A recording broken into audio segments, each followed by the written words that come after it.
All right, welcome to the newest episode of Whatever Happened to the Game. Hailing from Eastern Pennsylvania, this is Adrian Tepes, and from Illinois, we have Albeleo. Welcome, Albeleo. How you doing, buddy? So, we're having a really nice day. We recommend StreamYard, which is what we're using for this presentation, or rather the live stream right here. Easy to get started with, inexpensive. There's like so much you can do on the most basic membership, so we recommend it. And this is our recent content. So coming up tomorrow, I have 1 hour of incredible Castlevania facts. Thank you to my audience for making it the most popular venue I have on the channel so far in terms of views. So I made a whole hour of them. Yay! And Albella recently, earlier this year, we're going to be having our little summer vacation after this episode to get caught up on our regular video content. But you reviewed Dune 2 earlier this year, or Dune Part 2, rather. Yep. That and quite a few more things, but yeah, Dune 2. Not quite as good as the first one, but definitely still worth a watch. Yeah. I mean, my worst fear is that they don't go farther than the original novel, which is kind of a shame because there's more depth to the story past the first novel that they have here. Oh wow! Even with two movies, they still couldn't possibly get through all of the content in the novels. They needed more. They definitely do. So yeah, it's recently I was reading Chapter House, which is a distant epilogue to all of it. And, yeah, that's what I was reading recently, but it's quite an effort they put in with this current Dune project. Hello, Shadow Master. Oh, you guys are early. Hello, Chaos. How are you doing? So thanks for joining, guys. Yeah, so as we're going to get started, we are doing more of our recommended retro games, and also I want to say thank you. Our collection of Castlevania related episodes in this podcast is on the podcast. You guys had quite a number of views, and that tells us that you would really like to have a version that premieres later on in the evening when more of you are able to come and see the premiere. So thank you for the support, and we're going to do more of them with sets of 3 or 4, depending on the category. So I just want to let the audience know about that part. So starting here, I'm going to ask Albeleo, Illusion of Gaia. So released in 1993 for the SNES by Quintet. Interesting developer name there. Yeah, this is not necessarily considered one of the big RPGs from the SNES era, but it is easily one of the better. It's a top-down, like Link to the Past. It's a active combat system, very much like Secret of Mana. You don't have the same sort of spin wheel for all the options like you do in Secret of Mana, but your character will. He plays pretty well. Basically, the game takes place. So it's actually a part of I want to say it's the Soul Blazer game and all of those series, and it takes place during this age of exploration. There are numerous areas that you go to: the Great Wall of China, the Land of Mu, numerous like real world locations. You fight demons and vampires, and the characters, Will and numerous his friends, all travel around the world, check things out, and it's a really good adventure. It's also got some of the best music on the SNES, like what is it called? Mystery of Illusion or something like that, or Mysteries of the Past. That's the theme. Just fantastic. You feel like you're Indiana Jones. Gotcha. And it says in the article it's 3 different characters you can play as. Correct. So, because this is a part of a much bigger series, which I only really learned about recently, because it's not actually the title is not actually Illusion of Gaia; it's Illusion of Time. So, Right. like, It's a translation, right? uh, Isn't it a translation from what it uh, originally was? it yes and no. It's a mistranslation, but it also has to deal with the Earth itself, because like the world map that you see there is not quite accurate to the real world, which it's Right. supposed to be. And the world changes and transforms. It's really odd, and because it's like the fourth game technically, it's very odd because I don't quite understand the whole story. I think the ActRaiser titles are actually a part of it as well. I'd have to dig into it, but Right. Will is Will can go into what is called dark space, and he basically Right. talks to the spirit of the earth, Gaia, and Right. he can change into one of two forms. There's the Dark Knight Freedan, and basically dark energy itself called Shadow. You don't get Shadow until much later, but each of the three characters have different abilities, different strengths, different weaknesses, and yeah, also plenty of great and active combat. The bosses are very big, very fun, very interesting. Um, and I really enjoy the exploration of the world as well, just because it's archaeology. I really like it. Mm. Yeah, history's a fun topic, as I've noticed. Hmm. As I've noticed. The unfortunate thing that disappoints me a little bit is I couldn't find it on the Switch store yet. So I was figuring maybe someone could give a little nice request to Nintendo about possible titles to add to the Switch store. Uh, I Yeah, mean, there good luck. still Well, could good be luck with time. that. But yes. I mean, the biggest promise, and we'll mention this again with the later game you're going to recommend as well, is that on June 20th, 2024, Nintendo said they'll finally be including their M-rated titles um, on Nintendo. But which ones they come out with in terms of adding to the retro games on the Switch store, I don't know. It's still a drop in the bucket on that one. Yeah, I don't know if the other game I recommended is even going to make it though because of Rare. Oh yeah, Rare. Maybe it could be. It might be on the Xbox Live store, but I have to look. And I was somewhat in a rush on that one in particular. But yeah. Yeah. But thanks. It sounds pretty interesting, and hopefully there's a way to find it soon in the future by buying it. Yeah. Assuming you buy it, me hearties. Yeah. Buy it. Buy it. And yeah, there was a request by ZXO last time in the audience about me doing Skies of Arcadia. I'll do it once I can finally play the game. I ordered it from a retro game store, so I should be getting the GameCube version of it, and I'll try playing it on the Wii. So, Oh, nice. yeah. So this is Worms 3D. It's the third Worms game, and Worms is basically it's called artillery type gaming, where you pick an angle and direction you're going to fire a weapon, and then fire it. Only it's with earthworms with guns and British accents. So Nice. yeah, but basically it's turn based, and you have a time limit, and you either fire off the weapon, or your worm fails and you fall, and you take damage from the fall. But you also have a time limit for each one. So originally it was just a 2D horizontal on the screen, but starting with Worms 3D, the Worms games became 3D. So you could have wind in whatever directions. You could go up, down, left. Well, you could go up and down in the older Worms, but you have other obstacles.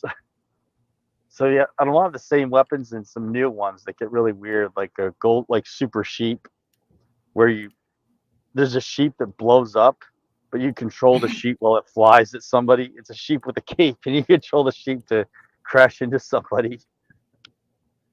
Oh, that's funny. That's like a weaponized Warcraft 2 joke.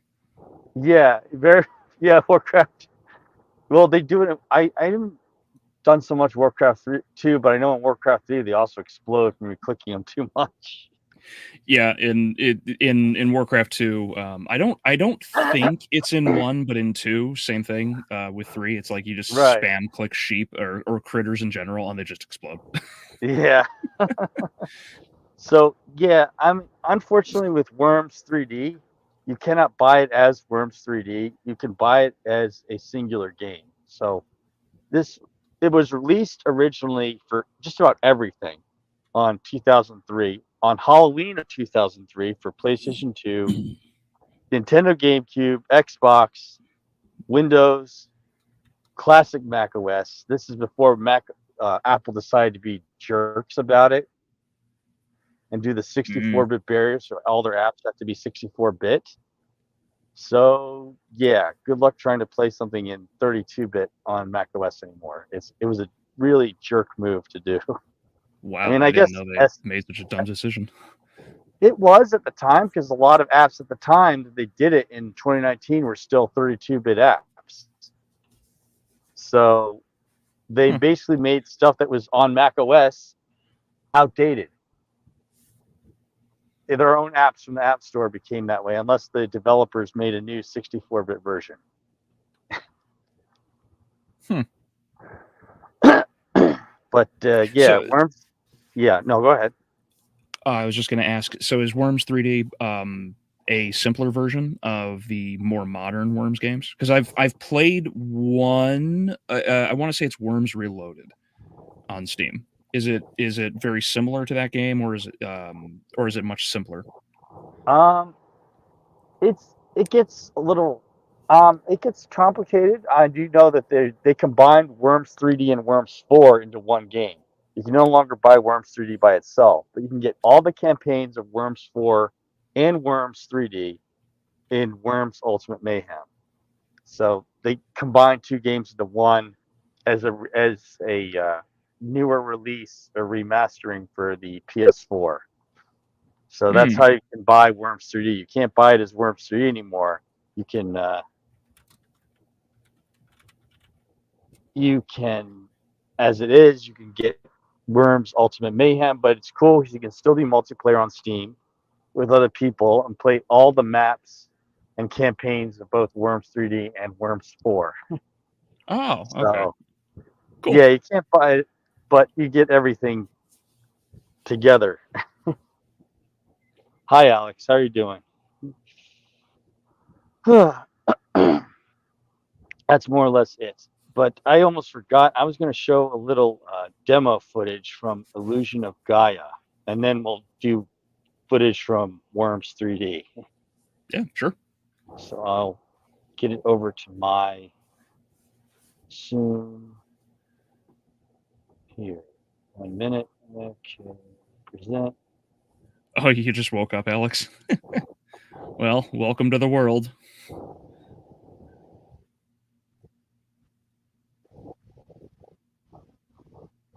Worms is a masterpiece. Yeah, I know a lot of people really like. I know a lot of people really like specific games from the Sega era as well. Although it's weird, I never knew that Worms was on Sega. I suppose it's dumb of me. Yeah, it was made by Sega for the consoles because Sega was no longer a console maker. After the Dreamcast, they stopped being a console maker and they just worked on developing games. Mm-hmm. Worms was actually originally from Broader Buns and from the makers of Lemmings, another DOS game. It's So this funny is that it's Willie you Lemmings. were talking about.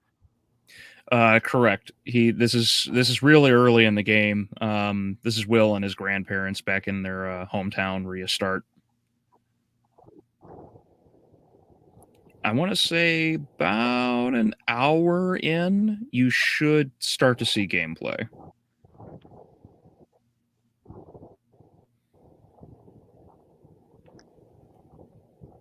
Back when Sega was All an right, I'll skip to actual where it company. starts.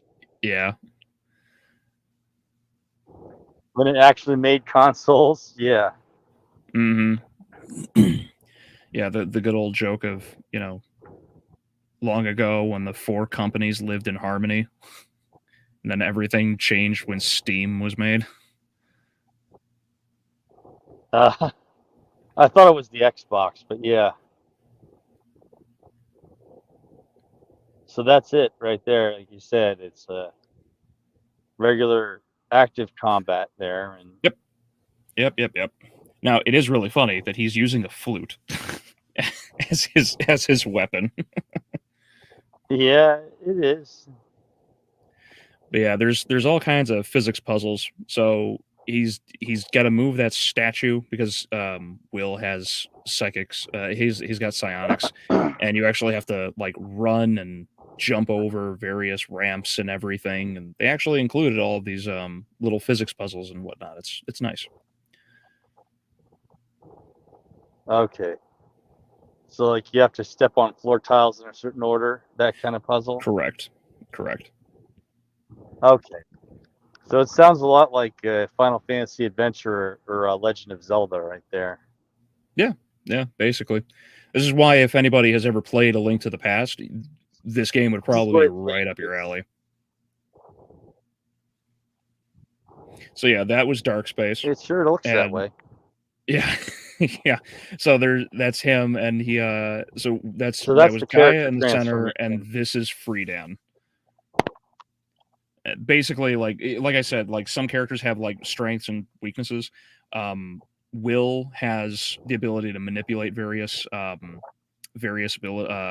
objects and whatnot, but Friedan is bigger, stronger, but he can't slide in the same way that Will can, and he can't destroy certain blocks like Will can. So it's like you want to grab Friedan for combat generally, as well as Shadow, to be fair. But in the same way that Will cannot hit something at range, Friedan can, because he can charge up this attack and he can throw that ball and hit targets that Will cannot reach. So it's a nice little balance. This is also just my favorite dungeon of the game. It reminds me a lot of Kid Chameleon, which I'll mention later. It's a Sega game. A future episode, Kid Chameleon. So yeah, we're going to look at Worms 3D next. Hang on. Sure.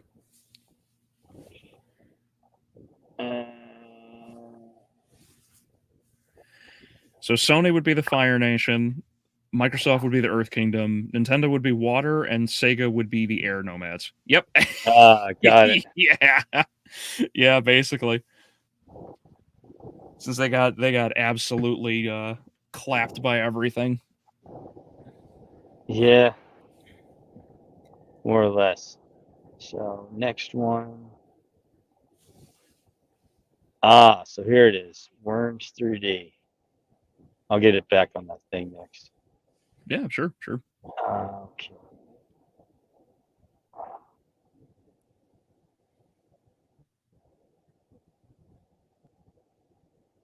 Worms 3D. Here we go. So yeah, they do the whole D-Day Omaha beach landing as the first mission in the single-player game, Omaha Beach. Oh, that's funny. It's funny considering the next recommendation. Oh, yeah. I'm not going to spoil it, I promise. All good.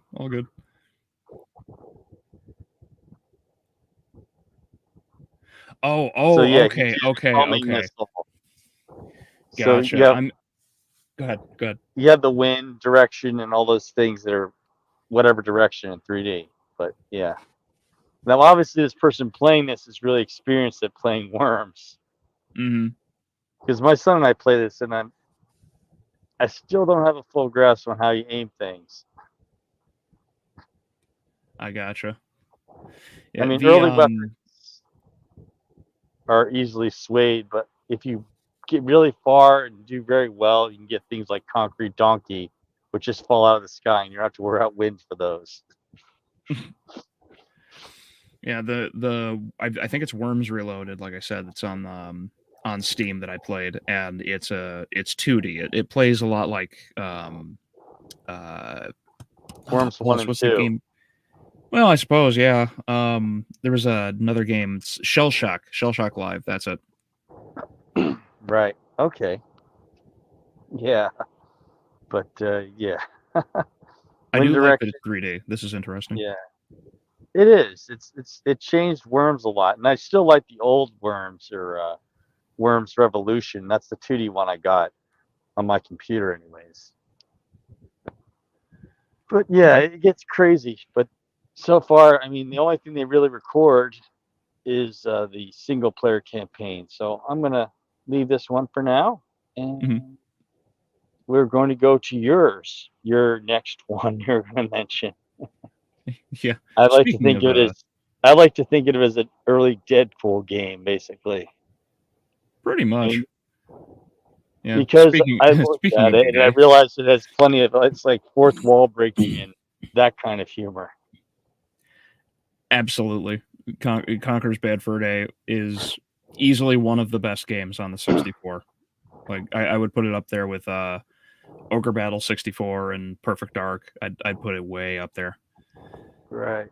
But One of the last games for it too. oh yeah, this was really late in that lifeline the lifetime of the 64. But I didn't really know that Conker's Bad Fur Day was not actually all that popular, nor that it did well on the 64. Oh. Yeah, I understand. I mean, I didn't I don't recall because I was young. I tried looking up articles of the news from the time, and the one thing they put on is like they put an article in Time magazine saying like, "Oh, this game is not for kids, even though it has cartoon characters." That's like that was it. That's the publicity they gave this game that I could find, anyways, from back in 2001 on the archives. Well, to be fair, Barry, Conker's girlfriend, right there, is potentially a porn star. So, Oh yeah, so definitely. I mean, it kind of makes sense that they'd be like, Oh oh, let's bury this one. But yeah. So yeah, Alex, like Duke Nukem 64 was censored to death compared to the PC version of Duke Nukem 3D. yeah, That's the truth about it. He hardly ever curses in this one, and they changed what Duke says in the game. Like they take out the crude things he does too. So yeah. It's not even Duke Nukem. It's just Duke. and the But controls are terrible because the N64 was built for playing in the third person like Mario 64 or with say what's another third I'm blank for a minute. What's another third person game? a Or like Castlevania. Castlevania 64 or Bomberman 64. That's what I was thinking about. It wasn't built for first person controls. Okay, like WASD on your keyboard. It wasn't built that way in Nintendo 64 because they didn't have that in mind. Yeah, which is funny considering they made Doom 64. Yeah, it is. It's just that the controls. I mean, I've even tried Perfect Dark using the Switch controls because I finally got the Switch anyways, and the Huh. N64 controls using a free a free month of the Xbox Live cloud gaming. I mean, it lags Mhm. somewhat, but it works. But let's just say that the Xbox was made for first person gameplay from the start because that's basically how they started with Halo.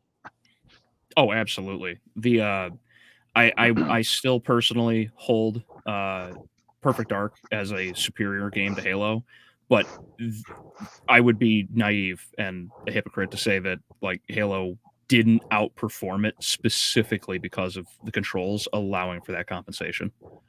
Yeah, we'll mention Halo later. I'm just not going to spoil when, but Yeah. yes, and So obviously it's pretty satirical too. yeah, so just to quickly run down for anybody who doesn't actually know Conkers, because I can't imagine most of us don't. Um, basically, it is Looney Tunes and Family Guy combined. Conker is Conker likes getting drunk And the first you start the opening cinematic is him in a bar, ready, like partying with his buddies before they go off to war, and he gets absolutely plastered and wakes up with a hangover. And that's the opening of the game. And then so from there, you're trying. It's the Hangover before the Hangover came out. Oh yeah, absolutely. You're just trying to find your way home, and every time Conker goes in one direction or another, it's just some crazy thing that just keeps happening to him over and over again. You've got Pooh Mountain, which has a giant opera singing piece of crap. And I'm not ashamed to say I know that song by heart because of how many times I played this game. There's numerous movie references throughout the whole game. It's just fun, and they decided to they learned their lesson very quickly from all the backlash that they received from Donkey Kong 64, and decided to tone down all of the platforming and collecting elements, and basically just kept a very simple, straightforward, fun adventure game. And it just absolutely takes the piss out of everything, and it's a shame that it didn't do as well as it did. Yeah, it seems to be that way for a lot of games that are on the tail end of a console. They get, because obviously there's plenty of hype with the new console and the new games coming out. I mean, Halo was blowing everything away, and I'll mention credit where credit is due for what Halo was in a later episode when we talk about Halo. But yeah, Halo took steam out of a lot of things in 2001. It wasn't original. It just took various elements and built them all together into one big game. So a little demo footage we're going to show here for Conker's Bad Fur Day. So sorry, YouTube, I'm going to have cursing in this stream. Deal with it. As long as you don't bring up the sunflower, I think we'll be fine. Okay. I can give you 2 reasons why you shouldn't show the sunflower.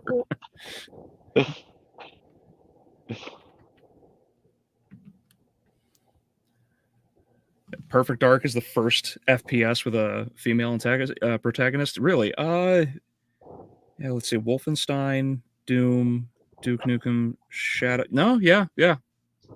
That's a good catch. I didn't even consider that. Basically, yeah. So yeah, this is like right after. It's technically still during the opening cinematic, but yeah, basically you've got. No, he's still drunk at this point. Yeah, and he's just this completely intoxicated scarecrow. Squirrel. And right now, Squirrel. Right, well, like Beardy, the scarecrow is completely out of his gourd, and then of course Conker is just got a hell of a hangover. But there are so many cool things about this game. It's just so fun. Like you have the opera, you have the prehistoric era, you have, which is probably one of the more frustrating. I recognize some of the quotes from movies in this one. They were like Pulp Fiction, or I think it was also Army of Darkness he was quoting in this game as well. Yeah, Dracula, Jaws, like everything. Like there's so many in here. It's so fun. The whole Dracula area, when you get to the undead, like the spooky castle, that's my favorite part of the game.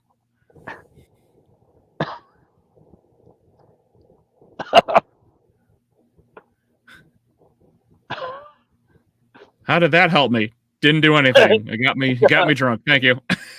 And the feck off crows. I'll skip ahead a little bit. Oh yeah, the bull fight. This is so stupid. Who thinks a little squirrel could actually win a bullfight? Yeah, it's so funny. So like,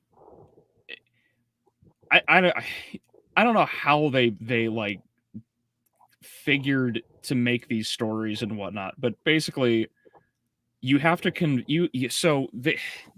there are cows here, and you have to get them to shit in the pipes, but you can't get them to do that because Conker needs a ball of crap in order to kill one of the ladybugs that's blocking the way to Mount Pooh.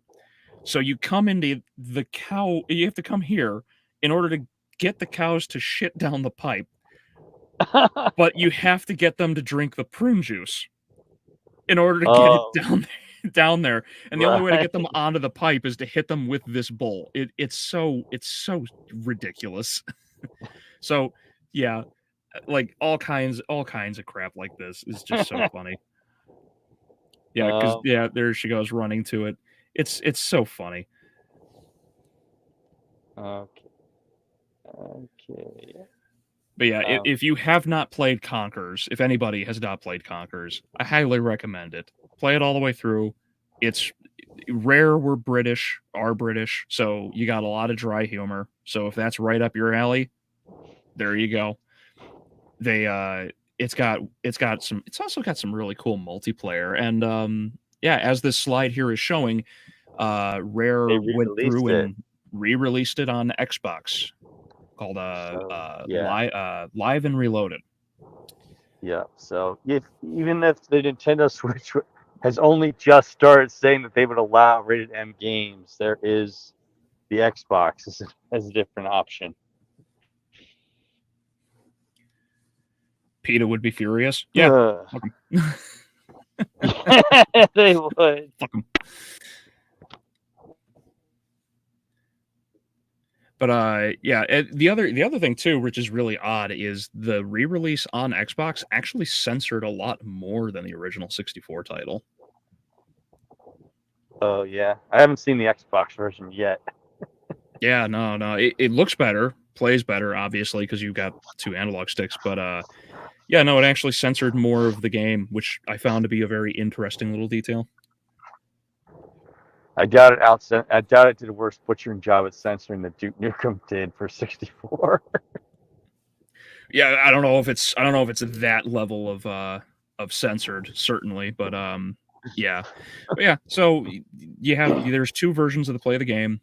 The online multiplayer is, I believe, still the same. You have the different modes. You have the tank combat. You have you have the regular gameplay, and then you have the other one, which is I'm trying to think of a way to describe it a little more gently.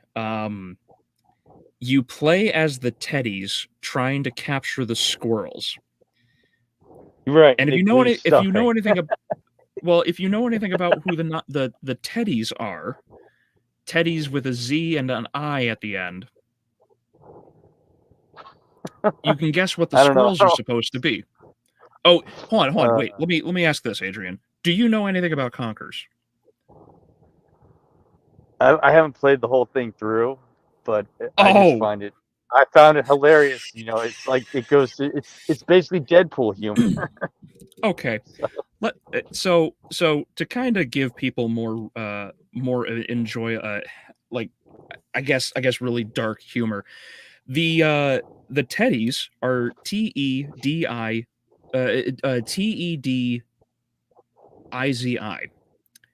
They are literal Nazis. Right. The teddies are Nazis, and so that what I mentioned earlier about the reference to World War II is that later in the game, towards the end, you actually storm the beaches of Normandy with the squirrels. Okay. It is the entire open. It's that big brutal scene in Saving Private Ryan when they storm the beaches, like the whole scene straight up. And the squirrels in the multiplayer mode that I'm talking about are basically French Jews trying to escape, and you have to. So the teddies have their own base in a way. Sorta, yeah. So glorious bastards. Basically, so the teddies have their own base, and they can't leave it, but they have to try to stop the squirrels from getting through the gate, and you're just trying to escape. That's the that's the multiplayer mode. And so if you win, you're just drinking wine and everything, and you're all happy and whatnot because you escape the area. But if you lose, you're in a concentration camp. Did politicians? I don't think so. I'm saying that Conkers has got to be made by someone who just has like the makers of South Park. I mean, just playing like about an hour of Conkers, it's like they rip on everyone in this game. Nothing is sacred in it. Yeah, it's everything is fair game. They do not care. They mock make fun of everyone. everybody. Yeah, so I just can't see politicians making this game. Oh yeah, I think more along the lines of someone like Dave Chappelle or the makers of South Park is the kind of person who made it.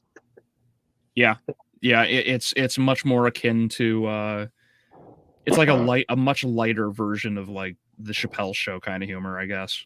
Yeah, pretty much. Like it pushes the boundaries. It's fun. It actually has a kind of a sad ending, but it's a really underrated title. And the fact that so many people like actually don't know about it is kind of mind blowing, considering the reputation this game has. Oh, so Shadow Master, a lot of indie games are being satirical now. I could believe it. Like, is that what you mean? They're getting satirical, or they mock everything? Oh, it's their politics board. Okay. Oh, okay. Oh, wait a minute. It goes back to Alex said, no, bring attractive women back. Gotcha. Oh, I never knew that they didn't. People were complaining about how things were going on in Final Fantasy VII Remake, so I didn't know they ever stopped showing attractive women in it. Oh, 4chan politics board. Oh, that's what you mean. Thank you, Shadow. So I'm not going to take too long because we have one more to go, and that is System Shock. I'm on the earliest Cyberpunk games. It started off as a CD-ROM for DOS. So it's the idea is that you can play. Yeah, I have played No One Lives Forever too. That's pretty fun. But in this one, you have a hacker who steals information from a corporation. The corporation arrests him, and they decide, hey, you want to help us undo the legal protections on our artificial intelligence. And as you can guess, this doesn't turn into anything good. But the cool thing is that it combines first-person shooting with computer hacking mini games, mechanical repair mini games, and even going around in cyberspace to access other computers. So 3 mini games in addition to first-person combat action in the game. I mean, I'll show demonstration footage in it, but one of the bigger things is that it had neither System Shock or its sequel did all that well. System Shock 2 did all that well. It got brought back as a remake from Night Dive Studios, who have also done remakes of Turok, Dinosaur Hunter, and a number of other games that have been somewhat obscured for a while. But so they made a remake of the original System Shock in 2023. It was delayed because it was originally meant to come out in 2017, but for multiple factors, it was delayed in production until it was finally released in 2023. But it's the original game with better graphics and somewhat changed in terms of how the cinematics work. So, okay. But the big thing that System Shock is known for is the fact that the Deus Ex and the BioShock games are both spin-offs of System Shock. So Warren Spector, after the first System Shock, Warren Spector went to go make Deus Ex, that game franchise, and and Ken Levine filled in after Warren Spector left, and Ken Levine wrote the sequel. And as you obviously heard enough about Ken Levine, he's the main writer and creator of the BioShock games, because after System Shock 2 was a flop, he said, okay, well, there's all these cool ideas. I want to make something that could be distinct from System Shock, and hence he made Bioshock. Okay. But the cool thing is it's the fact that it combines, puzzle solving with first-person combat in the same game. So I'm going to get to the demonstration footage of this one in a minute. How does the remake stack to when compared to the original? So it differs in the way the game starts, and I could provide you an intro to the remake and the original. But the original game, it starts out with the reveal that Shodan, the villainous computer that you have to fight against in the end of the System Shock, is the narrator the whole time. She's the one who's telling you the story, and that's just an incredible way to start the game with that kind of twist. So I'm going to actually show System Shock, so we can. But whereas the remake starts you out as the hacker, and it puts everything in your perspective when you start the game about how you get arrested, how you get asked to fix up Shodan. It just doesn't have the same kind of drama as being revealed to you that Shodan is the one who's telling you the story, and Shodan is essentially the one who's pulling your strings. So I'm going to start. Oh, okay. So you're being okay. So you've just been manipulated the entire time into whatever the Shodan's goal is. Yes, you're being manipulated into following Shodan, Gotcha. the computer. And Shodan is corrupted because she sees herself as so superior to the humans that made her that she wants to essentially rule over everything. Because her logic is that, okay, I'm so much better than humans, so why not just destroy their authority and just control them all? So this is enhanced edition, but it's still the original System Shock. Hang on. Sure. I'm going to get it going real soon. Okay, sure. This is one of the million reasons you don't trust AI. I don't blame you. Especially, well, AI I've seen is some cool. I supervise AI. Well, yeah, you've sure. Heard of the recent thing with Google and the Microsoft worldwide crash? You've got to supervise AI. AI unsupervised is not a good thing. But basically, the reveal is that Google has allowed Reddit. The things people good and mind-numbingly stupid things on Reddit. Like why? Why? Yeah, well, armchair scientists and engineers, Right.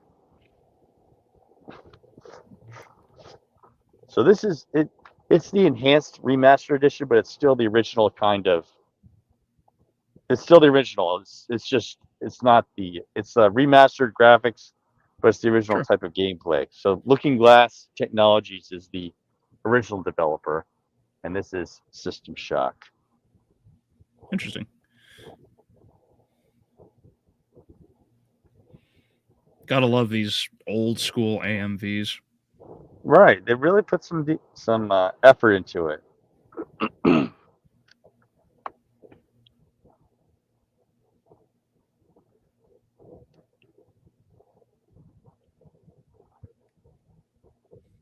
Would have laughed if that company came up as Copium. Trioptimum. There's an Easter egg of Trioptimum in Armored Core, which is another game series. Oh, neat. Here we are over the what is it? Oh, it's Saturn. Okay. Saturn, yeah, Citadel Station. You get taken into space.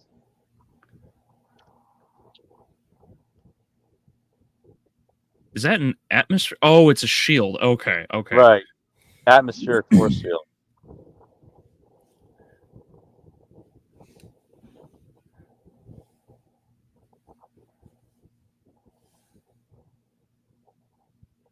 This is like this is like trying to show how data and everything works inside of a computer in the same way that hackers tried to make hacking look cool. Right. Well, the movie Tron tried to make hacking look cool. Mm-hmm. Oh, this is just an operating table from Star Trek. Yeah. But the funny thing is, it has like Star Trek, Star Wars kinds of weapons, like the heat beam is basically a Star Trek phaser in terms of the design, and the laser rapier is basically a lightsaber in this game. Okay. But yeah. But I'm gonna start the game started beginning part so you can see. Yeah. Holy this is just a dart HUD. gun. But as a game, that one of the ridiculous parts is, yeah, the HUD is annoying, but that's what you get with a lot of these older DOS games. But that HUD is enormous. So, wow. All right. Yeah. I do like the I do like the first person play. Yeah. It's just the one thing I'd say is annoying about System Shock. It is a breakthrough game, but it involves you having to hit a key that can change between you being in control of your inventory and you moving around, which is annoying because when you're trying to select an item in the inventory, you can people can shoot you up while you're trying to change inventory items. Mm-hmm. But it's what they did back in 1994 to try and combine these different gameplay styles. I'm going to try doing this whole repair puzzle and the cyberspace puzzle soon. I really like the way the levels are designed and set up. I appreciate that it's actually 3D and they just have the 2D assets to like detail things. Yes, in such stark contrast to Doom. But you're wow. Okay. Right. So you're flying around. I'm just trying to think of what the game is where you're flying around as an item shooting triangle shots. But that's what you're doing is you're trying to destroy the defensive program so you can get access to another computer remotely. Oh, okay. Sort of like not that it's the same like Tron, thing, but I was going to say Tron or Star Commander. Yeah, either of those. So you're trying to get to the other one and find where the other computer is so you can access it. And that's your shot. So you're trying to destroy the defense programs right here. Interesting. Oh, also I won't waste too much time. I'll go into the Oh, you're good, buddy. Yeah. It looks like I'll get into like the a remake. Open world Star Fox. Yeah, in a sense it is. Yeah. Cool. Too much how it is. I like when games add in these extra little mini details and mini games and whatnot. It just helps to like add the mechanics to it and deepen the game.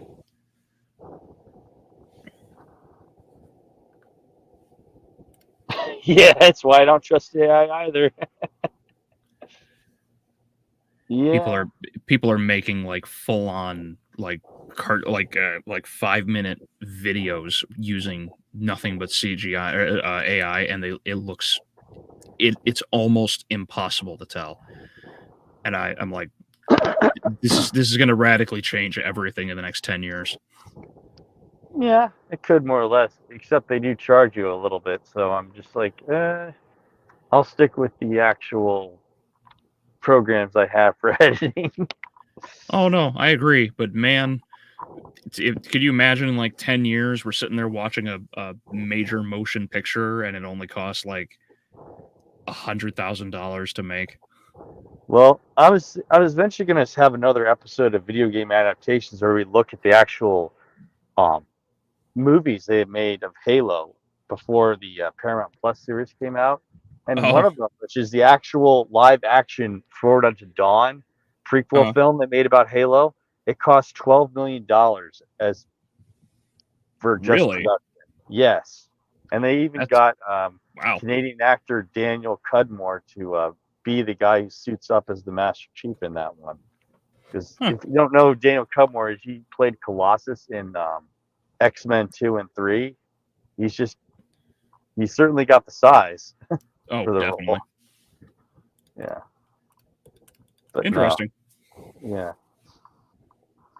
So more or less, we are nearing our end for this episode. It was pretty fun. I hope you in the audience really enjoyed this. It was fun having you with us. Yeah. Thank you all for joining, guys. So Glorify hackers steal your data. Yeah. Well, quite a bit of them. Yeah. Unfortunately, that's why you gotta double up all your protections. And the as we big get more thing about digital, the hacker in System Shock was he caused the problem by taking away any restraints from Shodan, the computer. mhm. So for now, we're gonna have an episode 3. Shadow Master Alex Albo, and we're we're gonna take a look at your suggestions, and I'm actually trying a suggestion by ZXL in a previous one. I'm gonna try and play Skies of Arcadia, the GameCube one of my ways. So we're gonna have another episode, but before that, we're gonna have our summer break. We've got we have our busy time trying to actually make videos, which takes some time for editing, and just oh wow, it's busy. It's nearing the end of summer, and schedules change for some of us. So we're going to be Mhm. off for about 2 weeks, and we'll ever know what our schedule is in August. And like our Castlevania episodes, we're going to do a set of 3 or 4. So because apparently you guys really like it if you can catch it in the evening.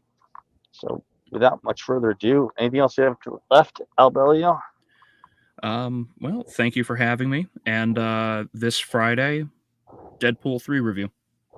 All right, I'm looking forward to that one. There are a lot of cameos in that movie.